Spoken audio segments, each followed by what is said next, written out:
Sunday, everybody. Are you experiencing burnout? And this is the topic of what I'm focusing on because I really want to help people out there. And I know some exceptional people. Dr. Birgitte Tan. Hi, Birgitte. How are you? I'm doing wonderful, Elsie. Thank you. It's an Thank you so honor to much be for on. being here. Thank you for helping us help physicians.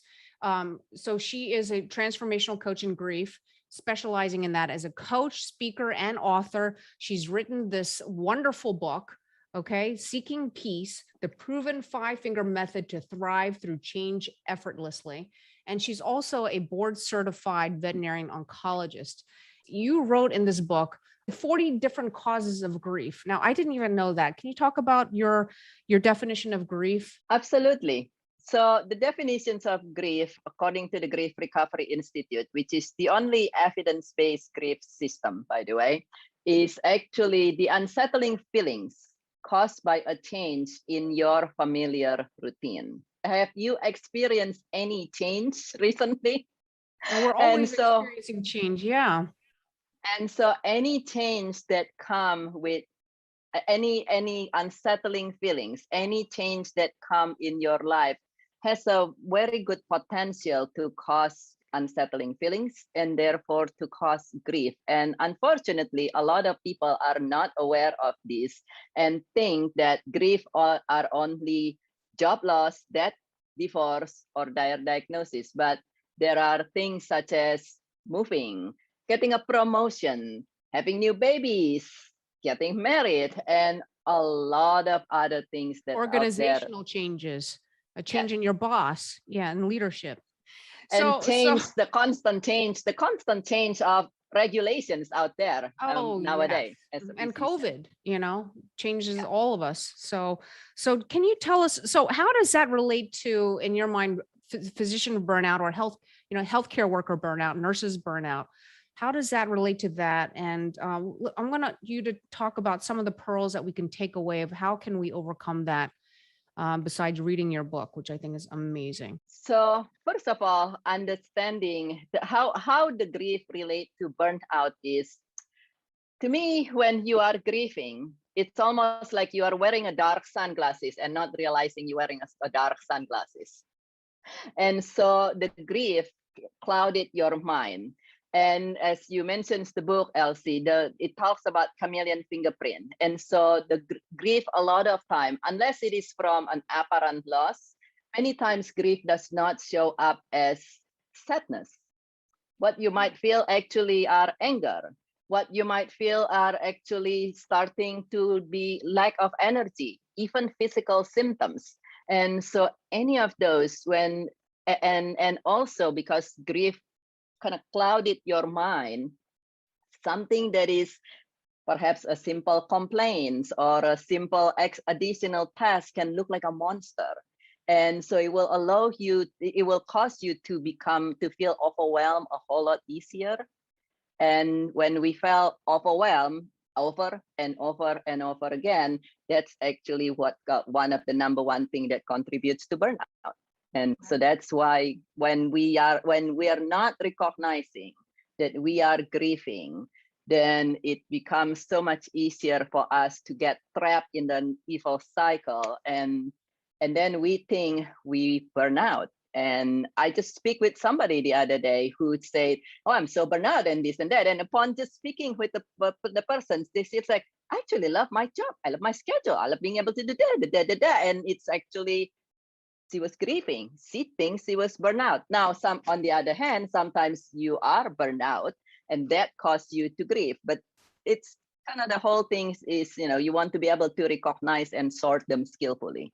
Yeah. So first of all, recognizing that what you're going through is grief is what we have to do. And a lot of times when we see somebody who's angry, we might not think that they're not crying, they're not depressed, they're not, they're not looking like they're hiding from everyone. So they must not be burned out, or they might not be grieving. And I wouldn't even have thought of tagging grief to burnout. Yeah, and the grief can definitely contribute to that. A lot of grief that we are not aware of manifests in physical symptoms. And so you said, I start having migraine, I start having neck pain, and all these I things. started And arguing with my spouse and I don't get along. Now I want a divorce because we're exactly, grieving. I saw that in your storybook about yes. somebody who Mhm. moved from LA to San Diego, I think you said. And suddenly like they were newlyweds basically, or, Yeah, you know, yeah, and suddenly they were not getting along at all. And it was because she had the grief that she was going through and she yeah, didn't realize. yeah, yeah, So we have exactly. to first recognize it. That was number one, is not just your thumbs up, like your 5-finger method. Hmm. And I know you, let's talk a little bit about that, the solutions. I don't want you to go too much in depth because this is just an introductory um, discussion, but tell us quickly about some pearls of what we can do to overcome grief or burnout. Couple parts that to overcome grief and burnout. The first is, again, to recognize that you might be grieving. Now, not everything is a grief, don't take me wrong, but to recognize that you might be grieving, and then to know that many times, the society has a stigma, so to say, about grief. And so it's normal and natural to grieve when change happens. Like Dr. Viktor Frankl says that an abnormal behavior in an abnormal circumstance is normal behavior. So don't say, oh, okay, maybe I'm grieving and then therefore I'm ashamed or I'm weak. There's no such a thing. And that's what It we is do as normal. physicians. We don't want anyone to know because it's a stigma. It should Right. not be a stigma. I think people are starting to accept it more, because it's And more it's, well known. yeah. And then when you try to hide it, it's just an additional layer of grief into it. And then that takes us to the second thing that we want to know, that having unresolved grief is very unfortunate.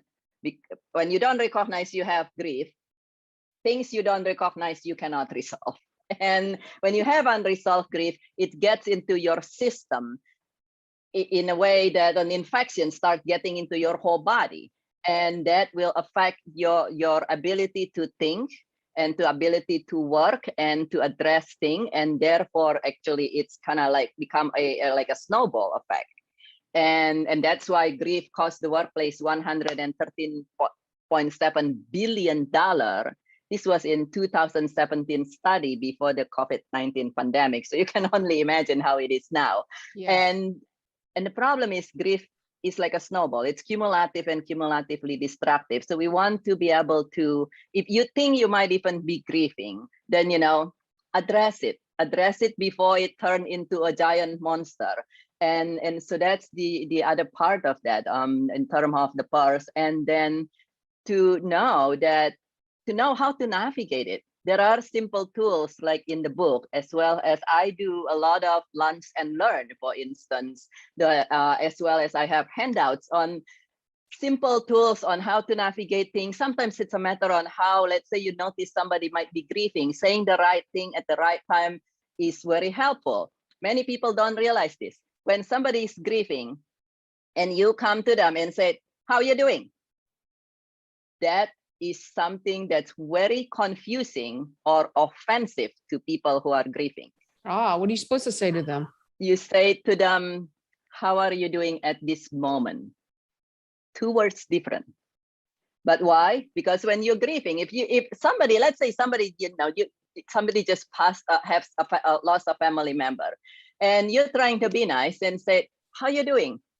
They're thinking, don't you know that I just lost somebody? Yeah. Do you Like not what care? a horrible question to ask someone who just lost somebody. Yeah. On the other hand, when you add the word at this moment, then it registered to them, oh, okay, so I'm going through things. I love that. And you care about me and you want to know how I am at this moment. You can go to my website, joyfulrichesbeyondgrief.com. And in there, they says there is a sign say get your gift here. And in there, it's actually there is the 9 yes, 9 no, and 1 big yes on how to interact with grievers. And this could be coworker, it could be your patients, your client, your significant, your family member. So, but there is that resource there that I prepare as a gift for all that listen to us. So, yeah, but it's same thing. Yeah. How do you get somebody to even want to get help? What if a lot of physicians think that they can handle it on their own or they're afraid? How do you even approach them? there are two things of that. I mean, at the fundamental is to people do want to get better. A lot of time people think that receiving help is a sign of weakness. Receiving help is actually a sign of strength. Yep. Just like crying is a sign of strength, crying is not a sign of weakness. Because why? Because when you ask for help and when you allow yourself to cry, for instance, we talk about that in the book too, that you actually allow yourself to be exposed, to be vulnerable. And so know that it's actually a sign of strength. And in general, everybody wants to get better, to improve. It's just a lot of time people has the stigma, again, like with grief. And so that's one thing. And the other things that how to allow people want to get help. A lot of people think things are more complicated than they actually are. And that's why you're like, I'm not gonna be able to change. I don't have time already. I'm not gonna, how am I gonna teach my clients this and that? While it could be something as, I do a lot of lunch and learns in 30 minutes, 30 to 45 minutes.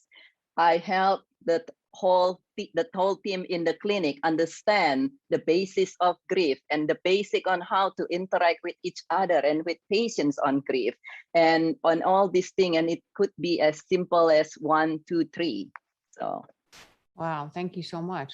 So, there's so much to learn about how to not only deal with grief from within ourselves, but with our coworkers and with burnout. This is something that's is hitting home with everybody. So tell us how we can reach out to you and find out more about dealing with grief and especially in the healthcare.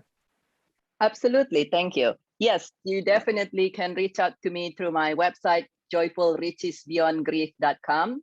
You are welcome to email me directly, Birgitte@birgittetan.com. Just be careful with the spelling. Your autocorrect might want to correct the spelling of my first name, so just watch out with that. But you feel free to connect with me, Birgitte at birgittetan.com. And actually, I just thought about this. I keep saying lunch and learn. And if you feel, you can reach out to me on, if you have something that you said, this might be grief, I'm available by email. I respond to email. You are in the United States, you can even reach out to me by texting me and just introduce yourself and who you are, that you know about me through this podcast. And it's 1-805-864-2002. You'll leave a text message, and I'm happy to respond to that at any time. And then the other thing is, if you feel it's something that's of benefit, sometimes it's it's easier to create a change when you have a group of people who have an understanding than you by yourself. If this is for your workplace, for instance, then I just thought about this. I'm happy as a gift for our audience, Elsie, that I'm happy to give you lunch and learn. It can be done virtual, absolutely. If you are in where I am, it can be done in person, but it can be done lunch and learn. And I'm happy to do that for the audience of this podcast as a complimentary. So it's free for you instead of the typical $1,500 fee that entails with the lunch and learn. And that way it can also, when I do that, I also cater it to the scenarios in your workplace, your organization. That sounds fantastic. Thank you. And last thing I want to close with, in your introduction, you kind of spoke about how you even got into this, because I'm sure a lot of people are asking, how does a veterinarian oncologist become a grief transformational coach? Can you just briefly tell us why you're an expert at this? Absolutely. So thank you so much. How I got into this is my own experience. So the 5 fingers method that you mentioned, Elsie, which is 2 thumbs up, chameleon fingerprint, and then unmuddle the F words. We all know about the F words and the middle finger. Forward fortitude with gratitude and fun, and little butterfly. All those actually come from my work as an oncologist. I recognized that I needed a tool that is very effective to help my oncology client. And it also need to be easy and very quick. something that I can use right there during consultation and follow up. So I streamline as I learned about all the grief and life coaching tools that help me with my own life experience. I streamline all of those into 5 key points. Each correlates with one of your fingers to make it easy to remember. And in 2019, my dominant hand mysteriously became paralyzed. Now, we can look at grief in one of 2 ways. We can look at grief as something to be dreaded on. But if you look at the word crisis in Mandarin, crisis in Mandarin has 2 characters. The first character by itself means danger. The second character means opportunity. Crisis usually bring grief. So you can see grief as a burden, or you can see grief as an opportunity, your opportunity to become even better and bigger. And I choose that part, that yes, my dominant hand paralyzed and the neurologist has no idea why, but it could be an opportunity. And that's actually when I realized that I practice. When that happened, I practiced my own tools that I've used for almost 2 decades with my clients and patients. And I realized that even as I was going through that and facing actually multiple other losses at the same time, I continue to have peace of mind and thrive in face of adversity. So that's when I wrote the book, as well as actually founded the International Childhood Cancer Charity. Oh, you're such an angel. This book is going to help you. So, it's not a matter of if you're going to hit your lows in life. We all do. And it's a matter of how are you going to be prepared, and are you going to be prepared to create opportunity, like she says. Thank you so much. I really appreciate this. If you in the audience enjoyed listening to Birgitte, please reach out to her and get help, and get your colleagues to get help. And if you'd like to hear more of these podcasts, please comment and like. I thank you for the support. My name is Dr. Elsie Ko, CEO of Lead Physicians. You can find us more information about our leadership training on my website, which is leadphysician.org.